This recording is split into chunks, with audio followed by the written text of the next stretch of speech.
Assalamualaikum warahmatullahi wabarakatuh. Saya Nur Faizana Aina bersama Nur Ala Izzati, Nur Azmina, Nur Katrina dan Nur Rashika ingin membentangkan tentang bidang ulum hadis, iaitu ilmu hadis riwayah dan dirayah. Semua boleh rujuk buku teks pada muka surat 155. Pengertian hadis riwayah dan hadis dirayah. Hadis riwayah dari segi bahasa, kata terbitan masdar daripada perkataan rawa yarwi yang bererti memindahkan suatu berita, hikayat dan kisah. Dari segi istilah, Muhammad Ajaz Al-Khatib radhiyallahu anhu, seorang sarjan hadis kontemporari, dia mendefinisikan ilmu hadis riwayah ni sebagai ilmu untuk mengkaji tentang periwayatan perkara yang disandarkan kepada Nabi Muhammad sallallahu alaihi wasallam secara khusus, sama ada perkataan, perbuatan, takrir, sifat dan akhlak dengan cara yang teliti dan terperinci. Selain itu, hadis riwayah juga dikenali sebagai yang pertama as-sunnah dan yang kedua al-athar, yang ketiga al-khabar. Hadis dirayah. Dari segi bahasa, kata terbitan masdar daripada perkataan dara yadri yang bererti mengetahui sesuatu. Dari segi istilah, menurut Ibnu Hajar Al-Asqalani radhiyallahu anhu, hadis dirayah ialah ilmu untuk mengetahui keadaan sanad dan matan dari sudut diterima atau ditolak yang berhubung kait dengannya. Okey, so sanad ialah periwayat-periwayat sesebuah hadis, iaitu penulis dan pengumpul hadis. Manakala matan ialah teks hadis. Jadi, hadis dirayah ni ialah ilmu untuk mengetahui sama ada sebuah hadis tersebut diterima atau ditolak. Okey, so hadis dirayah juga dikenali sebagai mastalah hadis yang pertama, yang kedua usul hadis dan yang ketiga ulum hadis. Bagi ilmu hadis riwayah dan hadis dirayah ini juga ada sejarah dia. Sejarah perkembangan bagi ilmu hadis riwayah dan hadis dirayah. Jadi bagi sejarah perkembangan ilmu hadis riwayah ni, dia ada 3 zaman, iaitu zaman Rasulullah, zaman sahabat dan zaman tabi'in. Jadi untuk pengamal ilmu hadis riwayah pada zaman Rasulullah sallallahu alaihi wasallam, okey, kita pun dah sedia maklum Rasulullah ni diutuskan untuk menyampaikan syariat Islam kepada seluruh umat Islam, iaitu seluruh umat manusia. Jadi semua perkataan, perbuatan dan juga takrir serta sifat baginda merupakan sesuatu yang dikategorikan sebagai perakuan, pengajaran atau sumber agama. Dengan kata lain, apa sahaja yang disandarkan kepada Rasulullah itu dianggap sebagai hadis lah. Majoriti sahabat menerima hadis secara lisan dan menghafaznya. Ini kerana dulu kebanyakan yang buta huruf tetapi mempunyai daya ingatan yang kuat. Jadi pada zaman Rasulullah, antara perkembangan dalam ilmu hadis riwayah, contohnya Rasulullah menegah ataupun melarang proses penulisan hadis. Jadi pada peringkat awal diturunkan Al-Quran. Dibebangi Al-Quran itu akan bercampur aduk dengan hadis. So di antara sebab utama kenapa Rasulullah melarang sahabat-sahabat dan juga perawi hadis untuk menulis hadis. Kemudian ditakuti juga ayat Al-Quran dan ayat Al-Hadis ditulis dalam satu lembaran.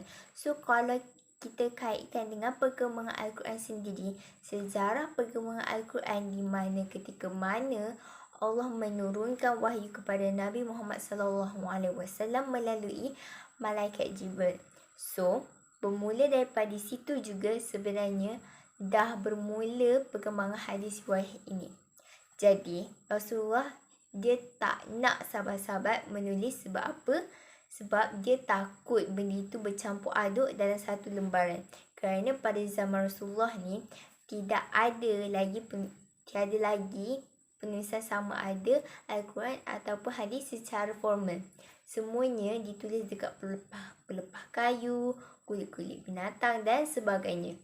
Kemudian, larangan penulisan hadis juga adalah hanya tertakluk kepada sahabat yang mempunyai daya ingatan yang kuat. So maksudnya di sini untuk sahabat-sahabat Rasulullah yang sebagai macam dia dobit, kalau dalam istilah hadis dobit ni, okey, ejaan dia DHOBIT, dobit merujuk kepada kuat ingatan. Jadi Rasulullah tak bagi sahabat-sahabat dia yang kuat ingatan ni untuk menulis hadis. Tetapi dalam masa yang sama ada juga keizinan untuk menulis hadis, iaitu ketika mana ayat Al-Quran tidak diturunkan. Contohnya, waktu tu wahyu Allah tak turun pada ketika itu. Masa tu Rasulullah benarkan sahabat untuk menulis hadis. Kemudian hadis itu ditulis dalam satu lembaran yang berasingan. Maksudnya ayat Al-Quran lain, hadis pun lain, dan syarat dia untuk menulis hadis ini adalah hanya kepada sahabat-sahabat yang mudah lupa. So tadi dah bagi tahu kalau dalam istilah penulisan hadis, istilah ulum hadis riwayah merujuk kepada ingatan. Jadi untuk sahabat yang kurang ataupun lemah dari segi ingatan dia, maka Rasulullah pun bagilah keizinan untuk menulis hadis. Seterusnya, pada zaman sahabat, jadi selepas Rasulullah wafat, kebanyakan sahabat masih tidak melaksanakan penulisan dan pembukuan secara formal. Dan sahabat memang ada terdapat pengurusan hadis, cuma ianya tidak dikumpul secara khusus dan belum dibukukan. Terdapat juga kalangan sahabat yang pandai menulis seperti Abu Bakar As-Siddiq, maksudnya pandai menulis hadis seperti Abu Bakar As-Siddiq, Muaz bin Jabal dan lain-lain. Jadi apa yang berlaku dalam sejarah perkembangan Al-Quran? Dia sama macam sejarah perkembangan ulum hadis. Walaupun Rasulullah dah wafat pada zaman sahabat, hadis belum lagi dikumpul secara khusus. Maksudnya belum ada arahan untuk membuat benda tu secara formal dan dibukukan. Dan ia berlaku secara mengajar, mempelajari, meriwayat, mengumpul dan mencatat hadis. Okey, cuma pada zaman tabi'in pula, maksudnya golongan yang hidup ataupun golongan selepas sahabat lah. Pada zaman ini sudah mula muncul banyak hadis palsu. Jadi ini disebabkan penyelewengan yang dilakukan oleh pengikut-pengikut mazhab contohnya. Dan juga masa ini dialah yang menyebabkan munculnya hadis-hadis palsu. Situasi ni bertambah buruk bila kurangnya penghafaz hadis kerana ada yang berpindah ke negeri lain dan mati di medan perang. Dan ketika itu, Khalifah Umar Abdul Aziz telah mengarahkan Abu Bakar bin Muhammad bin Hazim, iaitu Gubernur Madinah, supaya mengumpul dan mencatat hadis-hadis daripada para hufaz, iaitu sahabat dan juga tabi'in yang pernah mendengar ataupun meriwayatkan hadis terus daripada Rasulullah SAW. Dan usaha itu diteruskan oleh Muhammad bin Muslim bin Shihab al-Zuhri dengan mengumpulkan dan membukukan hadis-hadis Rasulullah untuk diedarkan ke seluruh pelosok negara Islam.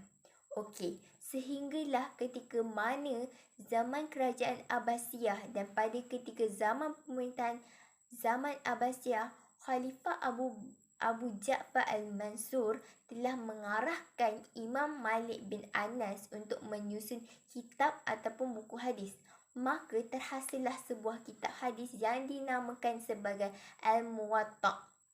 Dan pada awal kurun keempat Hijrah berlakunya ladakan pembukuan hadis.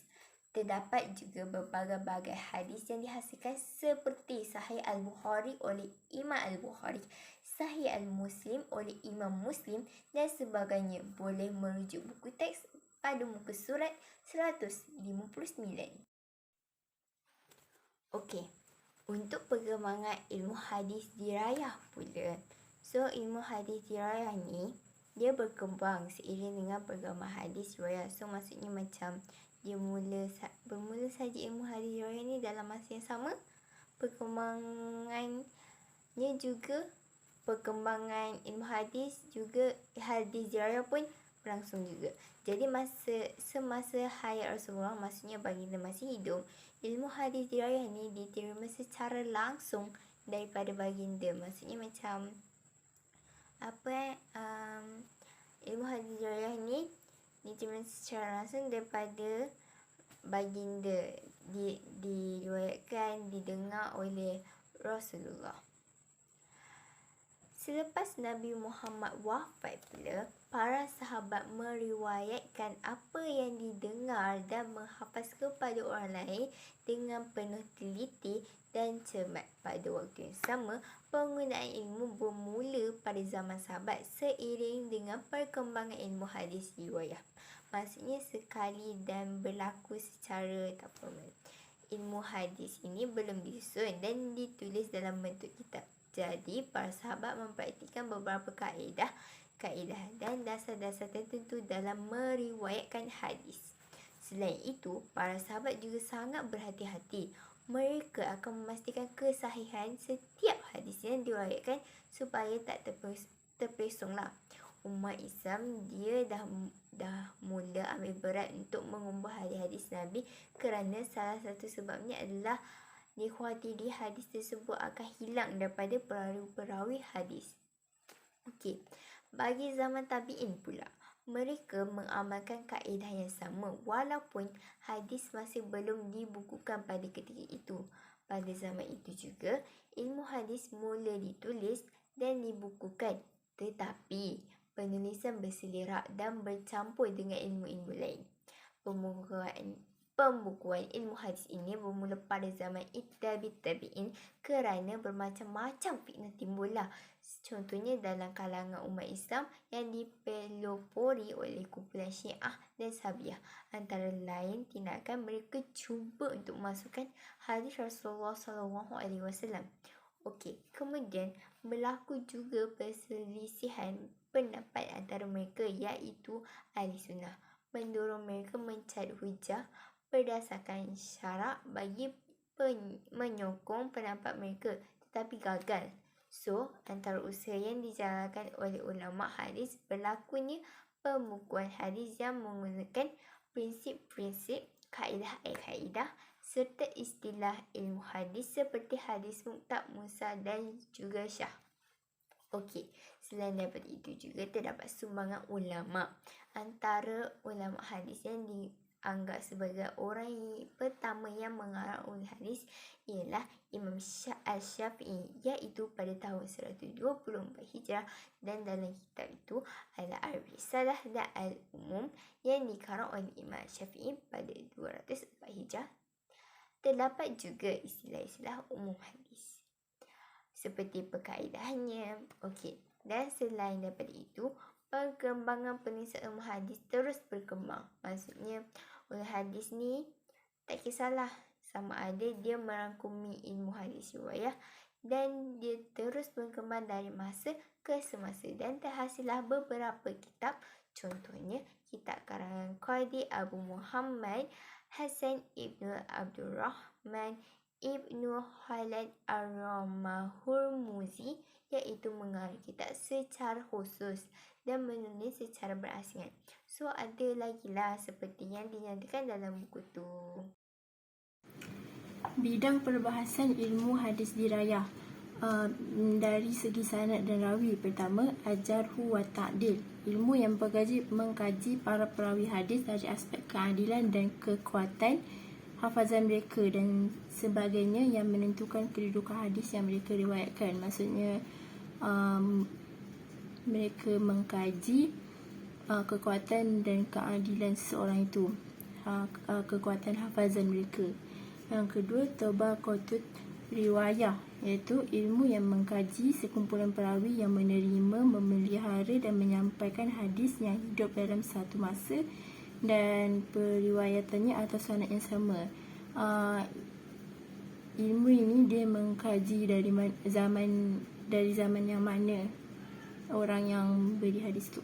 Yang ketiga, rijalul hadis, ilmu yang mengkaji tentang perawi hadis dari pelbagai aspek bertujuan untuk mendedahkan latar belakangnya sama ada diterima atau ditolak.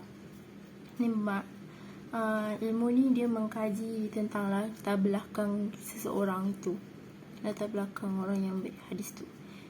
Selepasnya, tarikhul riwayah, ilmu yang mengkaji tarikh kelahiran dan kematian perawi dan punca pengambilan hadis. Dia mengkaji bila mereka mati, hidup zaman bila, hidup bila. Yang kedua, bidang ilmu hadis dirayah dari segi matan. Pertama, gharibul hadis, ilmu yang berkaitan dengan penjelasan maksud perkataan dalam matan dan hadis yang rumit serta sukar untuk difahami. Maksudnya, dia akan mengkaji perkataan yang kita tak faham. Kalau ada dalam hadis tu yang kita tak faham, dia akan kaji benda tu. Itu namanya gharibul hadis. Seterusnya, nasihul wal mansuh, ilmu mengkaji tentang hadis yang datang kemudian sebagai penghapus al-nasih terhadap kekuatan hukum yang bertentangan dengan kandungan yang datang dahulu. Maksudnya dia hadis baru yang lebih ni, dia hadis baru untuk masukkan hadis yang sebelum ni. Asbabu wurudul hadis, ilmu yang membincangkan perkara yang menjadi latar belakang, sebab dan pendorong suatu hadis berlaku. Sebab hadis tu ada. Mukhtaliful hadis, ilmu yang membincangkan percanggahan dua hadis pada makna. Mukhtaliful hadis, ilmu yang membincangkan percanggahan antara dua hadis pada makna yang zahir. Satu daripadanya menetapkan sesuatu hukum manakala yang satu lagi menafikan. Dia macam ada dua hadis yang bercanggah, so nak cari yang mana satu yang betul. Dia para ilmu dia nak mengkaji hadis. Seterusnya, bidang ilmu hadis dirayah dari segi sanad dan matan. Ilalul hadis, ilmu yang mengkaji sebab kecacatan yang tersembunyi yang menggugat kesahihan sesuatu hadis. Dan terakhir, tarihul hadis, ilmu yang mengkaji sumber asal dan status sesuatu hadis melalui cara tertentu. Kepentingan mempelajari hadis, riwayah dan dirayah. Kepentingan mempelajari hadis riwayah ialah: yang pertama, pemeliharaan syariat Islam dan penetapan hukum halal atau haram dapat dilaksanakan dengan baik. Ulama yang mahir dalam ilmu hadis riwayah akan meriwayatkan hadis baginda sallallahu alaihi wasallam dengan periwayatan yang tepat secara teliti, amanah dan berhati-hati seperti mana yang didengari. Ulama ilmu hadis merekod semula apa yang disalin tanpa penambahan dan pengurangan perkataan atau ayat. Yang keempat dan yang terakhir, setiap hukuman dan undang-undang syariat yang disampaikan lebih praktikal dan mengikut sunnah Rasulullah SAW dengan betul dan tepat. Kepentingan mempelajari ilmu hadis dirayah pula ialah: yang pertama, memastikan umat Islam selamat daripada penyelewengan dan kesalahan apabila menerima dan menyebarkan hadis. Yang kedua, membezakan antara hadis sahih dengan maudhu' daripada sumber pengambilannya. Yang terakhir, hadis terpelihara daripada sebarang campur aduk unsur asing. Hadis merupakan sumber syariah Islam. Ilmu hadis pula berfungsi untuk memastikan hadis Rasulullah SAW kekal sebagai rujukan umat Islam sehingga ke hari ini. Sewajarnya, kedua-dua elemen ini, iaitu hadis riwayah dan dirayah, perlu dimanfaatkan sebaik mungkin untuk mendapat rahmat Allah di dunia dan di akhirat. Berikut merupakan tindakan untuk menggunakan ilmu hadis riwayah dan dirayah sebagai panduan dalam kehidupan. Sasaran yang pertama ialah individu. Yang pertama, setiap Muslim hendaklah membaca dan mempelajari kitab-kitab hadis seperti Sunan As-Sittah daripada guru yang muktabar, iaitu guru yang mulia. Yang kedua, murid hendaklah mendalami ilmu ini sebagai asas, iaitu pengetahuan awal tentang ilmu hadis dan acuan terbaik untuk membentuk diri serta memahami agama. Sasaran yang kedua ialah masyarakat. Yang pertama ialah setiap lapisan masyarakat, sama ada remaja, kanak-kanak atau warga emas, hendaklah mengikuti pengajian hadis di masjid dan surau untuk mendalami ajaran agama. Yang kedua ialah anggota masyarakat perlu bertanya dan merujuk kepada orang yang pakar dalam bidang hadis seperti guru yang muktabar atau orang yang mempunyai ilmu yang tinggi tentang ilmu hadis supaya tidak terpesong daripada ajaran Islam yang sebenar. Sasaran yang ketiga ialah kerajaan. Yang pertama, badan-badan kerajaan perlu bergerak aktif menterjemahkan karya berbahasa Arab ke bahasa Melayu untuk memudahkan umat Islam membuat rujukan dan mencari maklumat. Yang kedua ialah pihak kerajaan melalui institusi agama Islam seperti Jabatan Agama Islam perlu mengadakan ceramah, seminar dan persidangan hadis kepada masyarakat. Itu sahaja daripada kami. Sekian, terima kasih.